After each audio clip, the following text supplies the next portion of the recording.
Bonjour, je suis le docteur Najib Garti, je suis cardiologue rythmologue à Casablanca. Nous réalisons des interventions de rythmologie depuis une quinzaine d'années et je vais vous parler aujourd'hui surtout de la fibrillation auriculaire. La fibrillation auriculaire, c'est un trouble de rythme supraventriculaire, c'est-à-dire qui intéresse les oreillettes et qui est très fréquent. Il peut se voir chez à peu près 2% de la population et sa fréquence augmente avec l'augmentation de l'âge de la population. Cette fibrillation auriculaire, pourquoi est-ce qu'il peut poser des problèmes? C'est surtout parce qu'il est emboligène, c'est-à-dire il entraîne la fabrication de caillots au niveau du cœur qui peuvent migrer avec la circulation générale et aller n'importe où, surtout au niveau du cerveau. Ils peuvent donner des accidents vasculaires cérébraux. Ils peuvent donner aussi des ischémies des membres inférieurs ou des problèmes au niveau des intestins ou n'importe où. Donc, deuxièmement, cette fibrillation auriculaire, lorsqu'il survient, entraîne une diminution du débit cardiaque de 30%. Lorsque le cœur est en très bonne santé, par exemple si on se dit qu'il est à 100% et qu'on diminue 30% de 100%, on garde 70%, ce qui est respectable. Mais si le cœur est supposons à 50% de sa force et qu'on le diminue de 30%, on tombe à 20%, ce qui n'est pas supportable ni pour le cœur ni pour le corps. Troisièmement, cette fibrillation auriculaire aussi modifie la qualité de la vie. Il aggrave la qualité de la vie. Le patient n'est plus comme il était auparavant, il est moins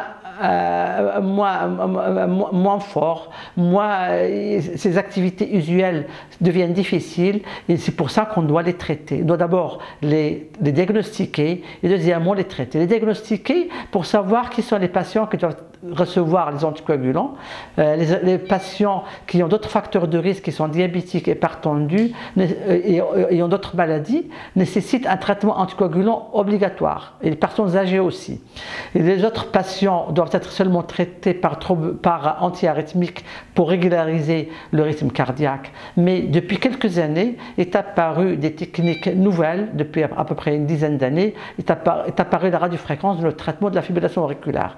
C'est une technique qui est très difficile à réaliser, qui nécessite beaucoup d'entraînement et qui a de bons résultats autour de 65% pour une première intervention. Depuis quelques années est apparue une nouvelle technique avec de nouvelles sondes qui est la cryothérapie. La cryothérapie par rapport à la radiofréquence c'est une technique qui est plus facile à réaliser, qui nécessite un apprentissage moins lent et qui donne très peu de complications avec de meilleurs résultats, jusqu'à 84 à 85% de bons résultats à la première intervention.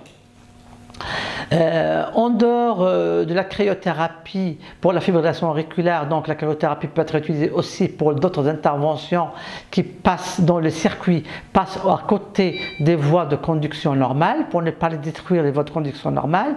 Et la radiofréquence donc aussi traite le reste des troubles de rythme supraventriculaire ou ventriculaire qui sont en forme de circuit. Heureusement donc la radiofréquence a été introduite au Maroc depuis une quinzaine d'années. En même temps aussi on traite certains problèmes de conduction cardiaque tels que les bradycardies excessives, les blocs aurico-ventriculaires par l'implantation de pacemakers qui soient monochambre, double chambre ou triple chambre. Et aussi on traite les tachycardies graves, parfois mortelles, par le traitement par les défibrillateurs implantables. Également, il y a un traitement de l'insuffisance cardiaque par les pacemakers, les triples chambres, c'est-à-dire qu'on resynchronise le cœur, on renforce l'activité cardiaque et parfois ça nous permet d'éviter les transplantations cardiaques chez certains patients qui sont en insuffisance cardiaque réfractaire. Merci beaucoup.